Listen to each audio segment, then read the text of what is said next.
Welcome to Jim's Kitchen. Today I'm going to try and make that famous soup from the Olive Garden. Zuppa Toscana! Woo! I can't wait to try this.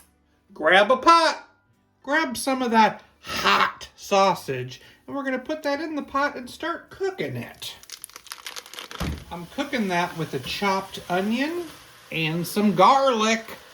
I'm going to add a box of chicken broth and 4 to 6 cups of water. And you chop up 5 potatoes.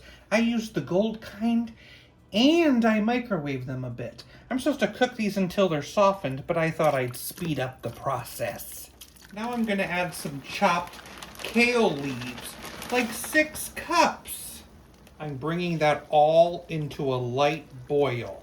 Now I'm going to stir in a cup of heavy cream. Bring it back to a boil and season with some pepper. Remove from heat, ladle it into your bowls, garnish with some bacon crumbles and some Parmesan. Zuppa Toscana soup.